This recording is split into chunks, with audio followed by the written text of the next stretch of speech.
have you learned about this rivalry over the last few years, actually playing in it? It's all it's hyped up to be, really. Growing up as a kid and, watching these games, it's pretty intense just from a viewer standpoint, but just playing it, it's crazy. Obviously, you look in the arena, there's going to be obviously a lot of Marquette fans. There's going to be a lot of Wisconsin fans. The arena, it's crazy. Like, even when Wisconsin scores, you're going to hear people cheer for them. Like, when we were at Madison last year, you heard a lot of Marquette people chanting at the end of the game when we were winning. So it's pretty cool to be a part of it. It's very intense. Now your good friend and teammate Trevor Anderson's on the other side. I know he's not playing. Yeah. He got hurt. Have you talked to him? Yeah. Since he got hurt, did they? Yeah, it's unfortunate for him. He was finally starting to catch his groove with their team. So, it sucks to see him sidelined again and sit out another year, obviously. So, but obviously we've been talking about this games ever since he's been at Wisconsin, and growing up, we just knew playing with each other. We never played against each other, so Yeah. It's gonna be a different feeling. I really wish he was on the floor or gonna be on the floor Saturday, but it's unfortunate he got hurt. But next year he'll be there, so it'll be a little different feel. Would have been weird if end of the shot clock he got switched on to you and you look down and Trevor's guarding you. Yeah, we talked about that. If we were guarding each other, I think we might break out into a laugh or something like that. But no. Yeah, no, I wish he could play. It'd be awesome. Me, Joey, and him go way back, so we share a lot of great memories together, and I wish the best to him. How fun has it been to play with your brother and to maybe share this type of experience with him? Because I don't think he's experienced. He was redshirted last year, Right. So, yeah, he wasn't here yet when we played Wisconsin. He went to the game, but he wasn't playing or on the bench yet. So being able to share this with him would be pretty sweet. Obviously, he knows what the rivalry means, being a Wisconsin kid. So all of us Wisconsin kids understand what goes into this game and the pride that you take from it if you win. So the stakes are pretty high, but that's the way we want it. As one of the leaders on the team, what do you tell your brother and some of the other younger guys what they can expect for this game to stay grounded for this game?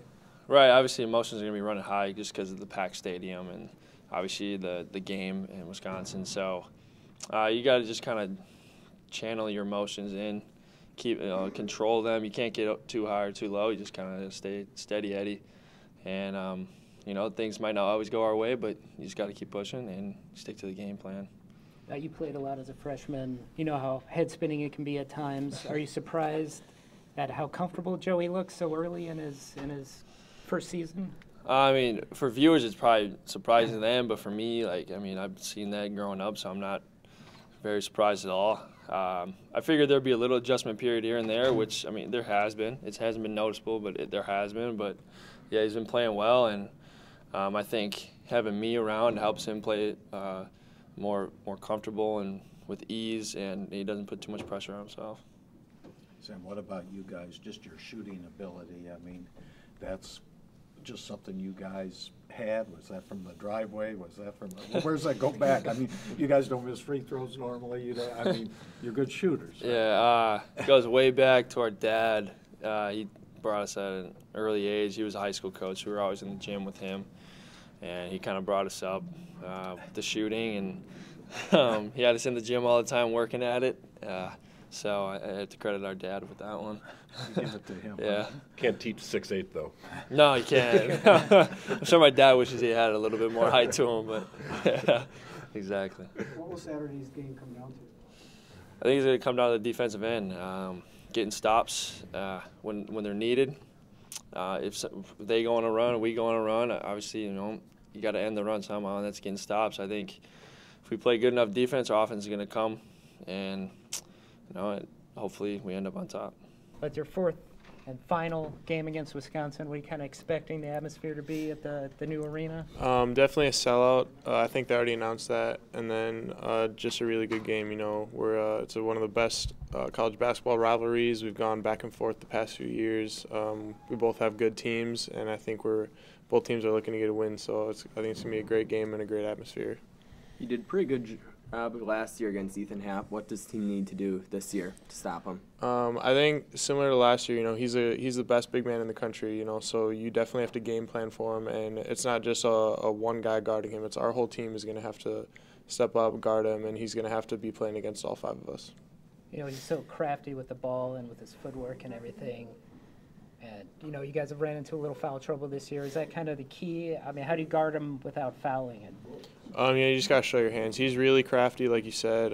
He can do a lot of different things with the ball. So I think it's just like you got to be ready, you got to be in a stance, and you got to make sure you show your hands because he's really good with the ball. And if you're doing something wrong, he's going to exploit that. Have you told Ed or Theo any kind of tricks you picked up the last couple of years? I think it's just, stick to the game plan. Like, our coaches do a tremendous job watching film, finding out players' tendencies. They really give us the layout of how to be successful against a given player. So we just got to stick to whatever they're telling us to do, and it'll be the right thing.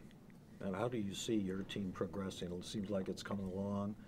After playing Kansas and beating Louisville, beating Kansas State, do you see the improvement coming with all the parts meshing? Yeah, I think we're becoming more consistent. I think every year at the start, you kind of roles change a little bit, and everyone kind of has to try to find their place as far as their place on the team. And we're starting to get to that point where we're going to be the same team on a daily basis, and guys are going to know what they're supposed to do, and we're going to know what our other teammates are going to do every day.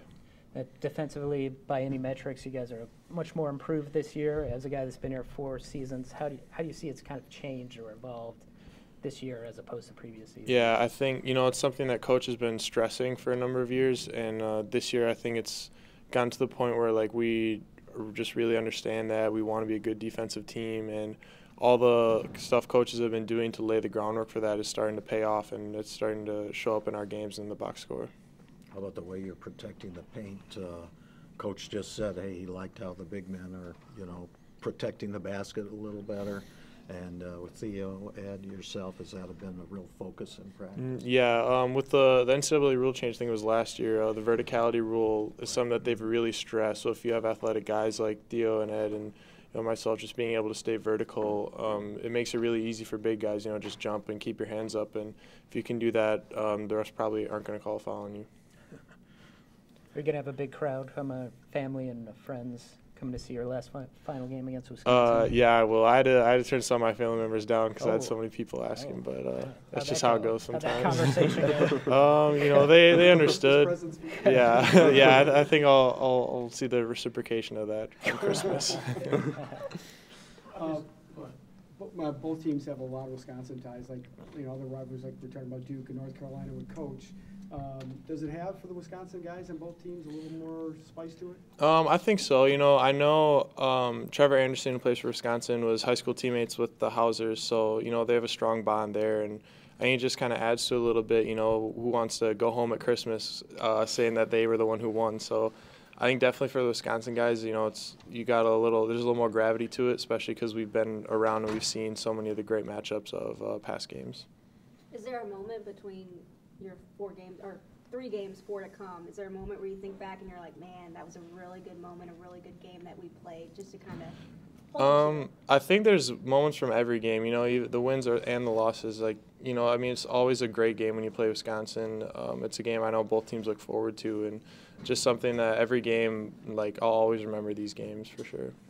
On that, you've got a long season to go yet. You're just getting started, but being a senior to games like this gets you to start thinking, hey, this is winding down to the end of the road at Marquette? You try not to let it, because it's, it is a long season. We're not even halfway through. We have all our conference games to go, but at the same time, it is a huge game. It's my last game against Wisconsin, but you kind of gotta. You don't really want to talk about it, think about it, stick to the mission, and just prepare like it's for the caliber game it is, and that's all we gotta do is just focus and get the game plan down and be ready to go on Saturday.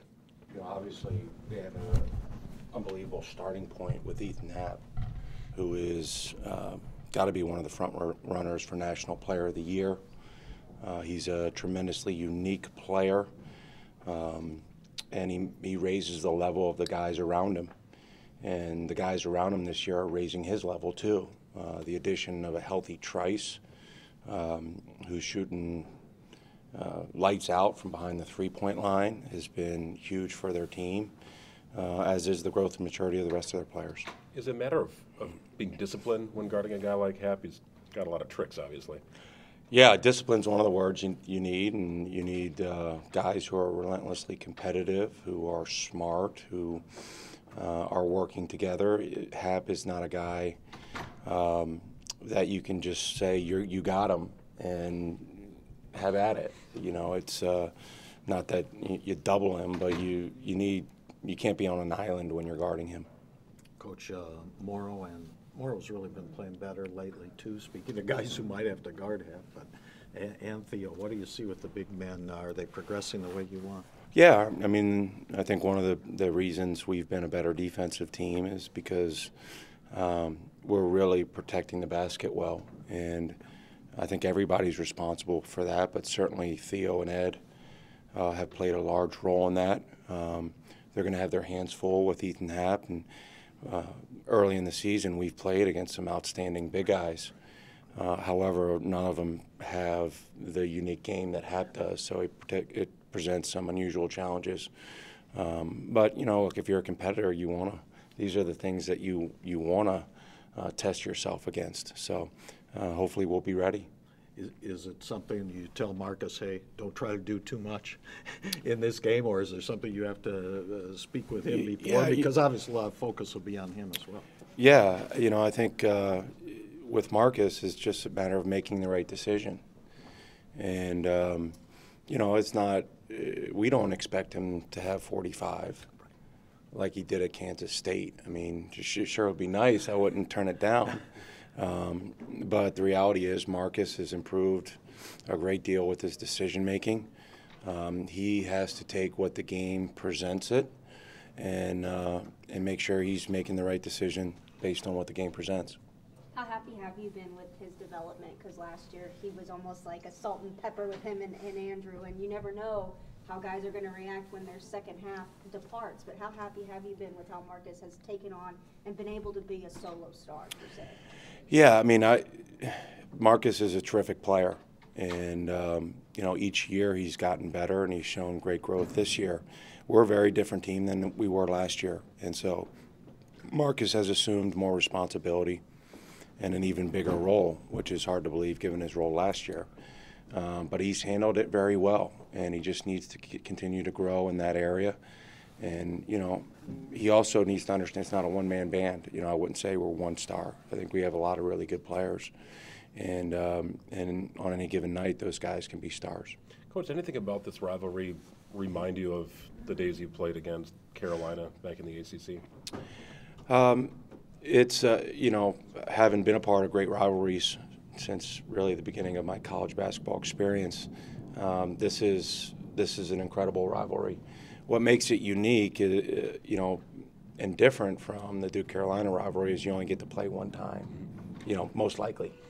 And so, you know, if you lost your first game to Carolina, you always had a chance to get it back, you know, a few weeks later, less than a few weeks later. And, you know, if you don't win in this rivalry, you got to sit on it for a year, which is not necessarily nice. Because something good has to happen for you guys to play again. That wouldn't necessarily be a bad thing, would it? You know, I'd take it if it's in the Final Four. That'd be pretty good. You talked a lot about, you know, the talk a lot is about Ethan Happ with this team, but you kind of touched on a bit. But what makes Demetric Trice such a dangerous option for them?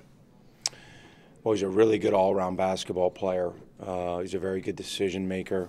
He does not turn the ball over, and he's become a lights-out shooter. I mean, he's shooting over 50% from three, which is an incredible percentage. And you know, I think obviously Happ gets a lot of the attention, and rightly so, because he's an outstanding player. But Trice, in my mind, has been one of the real keys to their early season success. Coach, what do you expect? We asked Sam a little about the atmosphere in the Fiserv, what it's going to be like. You've experienced it at the Fieldhouse, Bradley Center, but what do you think it'll be like? It got pretty loud there last week on your game against Kansas. Yeah, we had a great crowd against Kansas State, and I would anticipate we'll have as good or a better crowd for this game. And certainly this is a game that captures the hearts and minds of not only Marquette fans, but Wisconsin fans as well, and there's great interest in it. And it's great for the city and state, and if you're a college basketball player or coach, these are the kinds of games you want to coach in and play in. So hopefully the atmosphere will raise the level of the play of the guys on the court, but you always understand whether you're playing home or away, it's who plays the best in between those lines that's going to win the game.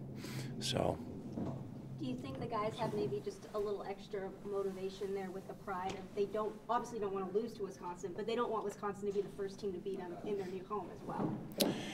Yeah, I don't talk to our guys like that. We want to prepare for every game like it's a championship level game. I think that's how you can develop some sort of consistency, and that's a challenge that we haven't been able to meet yet. But certainly, look, it doesn't take a rah-rah speech to get guys ready to prepare or play Wisconsin. So, I think our guys' motivation shouldn't be an issue for either team. Coach, everybody's available other than Greg? I mean, everybody, no Yeah, other. other than Greg, everybody's available.